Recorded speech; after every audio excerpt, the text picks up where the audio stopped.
Good morning, students. Today we are going to discuss chapter 4 heat. This is lecture 7 of this chapter for class 7th subject science. This is the summarization of the chapter. And in the end, I will be discussing homework solution of lecture 6 also. I know you have studied the chapter, but today I am going to cover the entire chapter in a nutshell. So let's start. Topics to be discussed today will be energy, heat, heat is also a form of energy, temperature, types of thermometer, that means lab thermometer and clinical thermometer, how we are going to convert Celsius to Fahrenheit, that we are going to discuss, how we will convert Celsius to Kelvin, that also we will discuss. Digital thermometer, what are digital thermometers? What is absolute zero or 0 Kelvin? And in the last we will discuss transfer of heat, and at the last we will discuss homework solution of lecture 6. So let's start.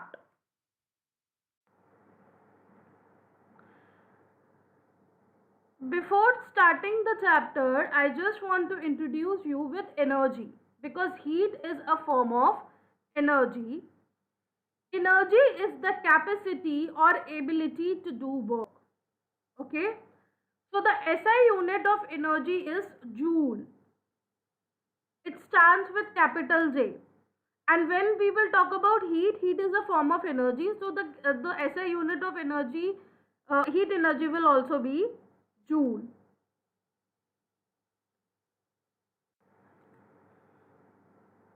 Now what is heat? When a hot object and a cold object come in contact with each other, a type of energy flows from the hot object to the colder one. This energy is called heat energy. Okay. So when a hot object is in contact with the cold object, a type of energy flows from the hot object to the colder one. This type of energy is known as heat energy. And as I discussed you, energy is the capacity to do work, and SI unit of energy is joule. Similarly, the SI unit of heat will also be joule.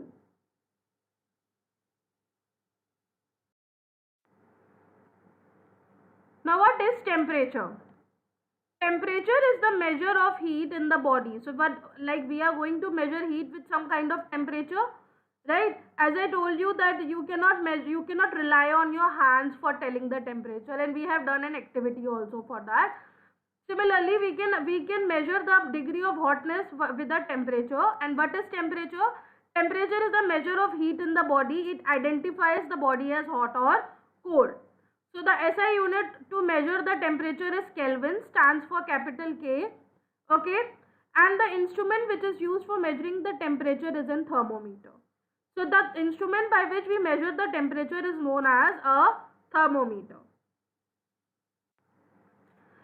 Thermometer is an instrument for measuring and indicating temperature. As you can see the thermometers here shown in the diagram. Thermometer are two types, clinical thermometer and lab thermometer. Clinical thermometer is given on right hand side and lab thermometer is given on the left hand side. So you can see that there is a difference between clinical and lab thermometer. Now what is clinical thermometer? The thermometer which is used to measure our body temperature. Okay, the thermometer by which we can measure our body temperature which are present in our homes is known as clinical thermometer.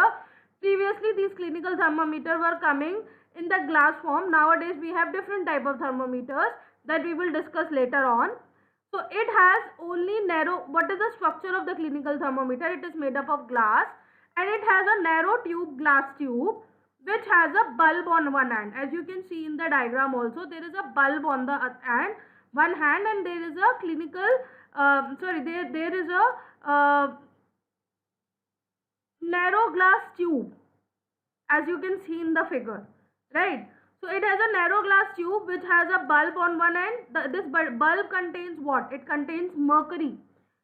Fine. A clinical thermometer reads a temperature from 35 degrees Celsius to 42 degrees Celsius. This is the range of clinical thermometer. Okay.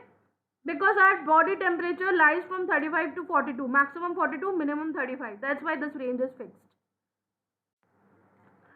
Now, kink in the clinical thermometer helps to prevent the falling of mercury. See, you can see in the diagram there is a part written kink. So this kink is not allowing the mercury to go back to the bulb from the capillary tube, because as soon as you take out from the mouth of the person who is not well, what will happen? This mercury will fall down, because mercury is the only metal which is liquid at room temperature and it is being used in the thermometers, right? So this mercury will go back to the bulb, but kinks stop the mercury to go back to the bulb. It ensures that user take the correct reading of temperature, and it also ensures that user is taking a correct reading of temperature, and this mercury is present in clinical thermometers, and kink is also present in clinical thermometers. Now the point comes, like we have studied that the temperature is there in Celsius and Fahrenheit. Okay, so how we are going to convert Celsius to Fahrenheit? When I talk about that our body temperature is 37 Celsius. So what is the body temperature in Fahrenheit? It is 98.6 Fahrenheit, right? So how we are going to convert it? The formula is F equals to, F stands for Fahrenheit and C is for Celsius. F equals to 1.8 Celsius plus 32. Okay. For example, if I say that C is 37, then what will happen? F equals to 1.8, in bracket you will write 37 plus 32. So the answer will come 66.6 plus 32. Okay, and when you will calculate 66.6 plus 32, it will give you 98.6. So this temperature is in Fahrenheit for our human body. Okay, so this is how you convert Celsius to Fahrenheit. Now, how you convert Celsius to Kelvin? Kelvin is again in Kelvin also we measure the temperature. I told you that the SI unit of temperature is Kelvin. So TK here means temperature in Kelvin equals to TC means temperature in Celsius plus 273.50. So whatever the temperature you want to take out from in Kelvin, so what you will do, temperature in Celsius is given plus 273.15 you will write. For example, Celsius it was given 37. So you will write 37 plus 273.15. So this is how you are going to convert Celsius to Kelvin. Now we will talk about using a lab thermometer. The mercury starts rising once the thermometer is dipped in the substance. Measure the reading once the mercury level is steady.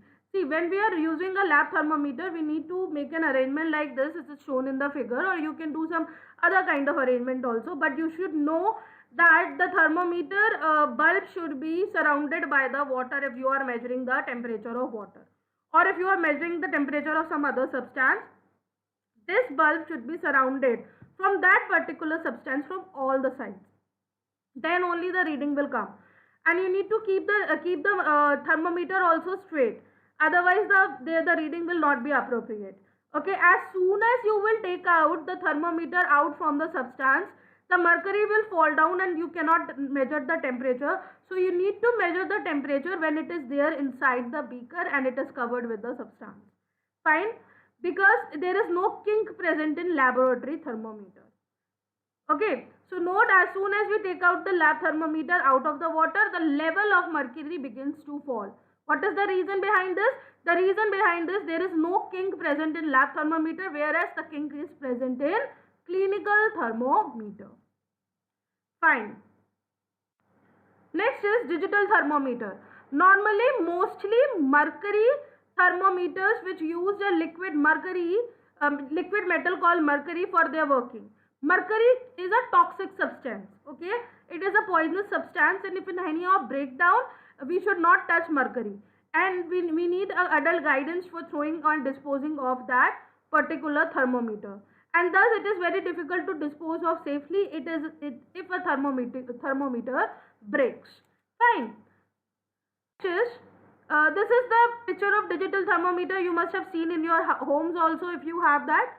Okay, so this is 37.0 degrees Celsius given in this thermometer. That means that normal body temperature. Means if the someone has measured and this temperature is coming, that person is not suffering from fever. So there is a lot of concern over the use of mercury in the thermometers. Also during these days, digital thermometers are available which do not use mercury. So these digital thermometers which I show you right now, they don't use mercury. Okay, because mercury is poisonous.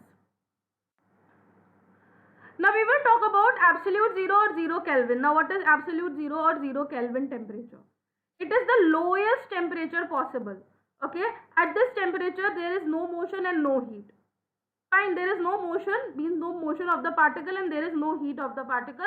It is equal to 0 Kelvin or minus 273.15 degree Celsius. So it is equal to 0 Kelvin or 273.15 degree Celsius. So this is absolute 0 or 0 Kelvin temperature. Now we will talk about transfer of heat. Heat flows from a hot object. Okay, heat is going to flow from a hot object to a cold object, or heat flows from an object at higher temperature to another object which is at lower temperature. See, heat is transferring from either from hot object to cold object, or it is going to transfer from an object at higher temperature to another object which is at lower temperature. This flow of heat is known as transfer of heat. So the flow which I am talking about right now, this flow of heat is known as transfer of heat, and there are three ways of transferring of heat. We will talk about it. So you can see with this diagram I am covering all the three ways, that one is radiation, other is convection, and other one is conduction. So if you are having a hot cup of water and you are keeping the spoon inside it and spoon is turning hot, that means it is conduction. Convection of air is, an example is land and sea breezes. Fine. And radiation example is sun. The radiation is a form of source of heat that can transfer through vacuum also and lot of space also, because we are not sure that how much far sun is from earth, and still the earth is getting the sun rays and only the atmosphere is present above the earth, right? But still we are getting sun rays and sun is very far away from earth. That means the radiation can also come from a lot of space, from more of the space, and it can come through a vacuum also. Now we will talk about clothes.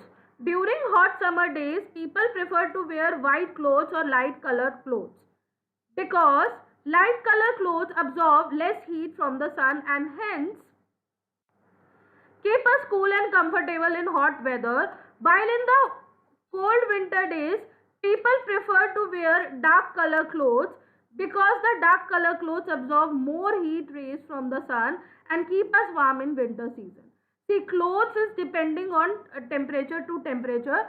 If there is summers, we will obviously wear cotton clothes which are light in color, light in nature, light in texture, either pink, light green or white. These color clothes we will prefer in summer. But when we talk about winters, we prefer black color clothes and more dark color clothes like brown, etc. It is because these colors will help us to absorb more heat and it will keep us warm.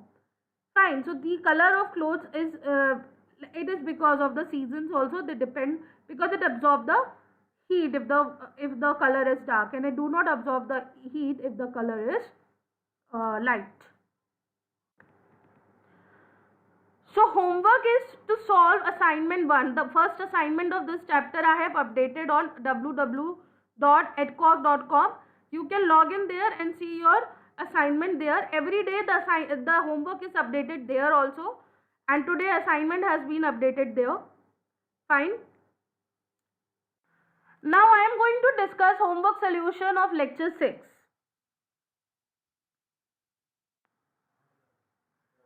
So this is question number 4 I have given you yesterday. First one is column 1, second one is column 2. In column 1 I have given first land breeze blows during, second sea breeze blows during, third dark colored clothes are preferred during, fourth light colored clothes are preferred during. And in column 2 it is written summer, winter, day, night. So the answer is the land breeze blows during night, the sea breeze blows during day, dark colored clothes are preferred during winter, and light color clothes are preferred during summer. So last is summer, and this is the answer of question number 4. Discuss why wearing more layers of clothing during winter keeps us warmer than wearing just one thick piece of clothing. Okay, so you need to discuss why we wear more clothes in winters and why we don't wear why we wear less clothes in summers. So the answer is more layers of clothing during winter keeps us warmer than wearing just one thick piece of clothing because air gets trapped in between layer. Okay, because the air will be getting trapped between the layers. As air is a bad conductor of heat, it does not allow the escape of heat from the body. As air is the bad conductor of heat, it will not allow the heat to escape from our body. That's why it is good if we wear the layers of clothing during winters and not wear the layer of clothing during summer. Now look at the figure. Mark where the heat is being transferred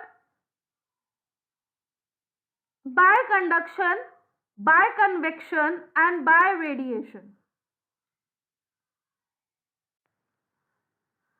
So the answer is convection is here shown in the inside the beaker and inside the vessel, sorry, and convection is there on the vessel.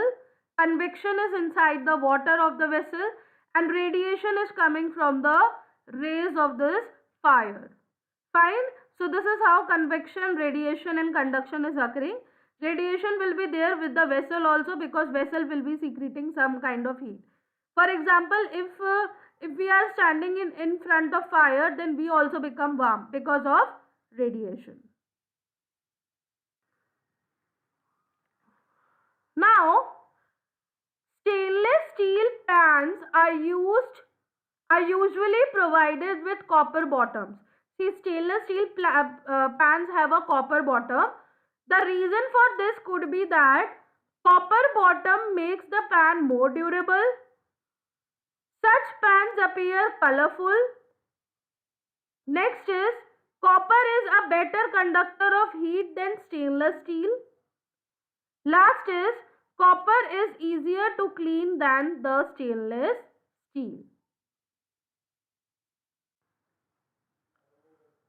The answer is C.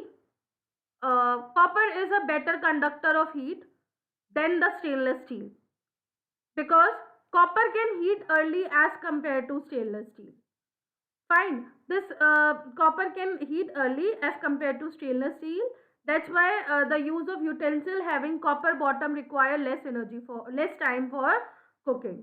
So if you are cooking something which is having this kind of vessel in which copper is there, then it will take less time for the cooking. That's all for today. Thank you.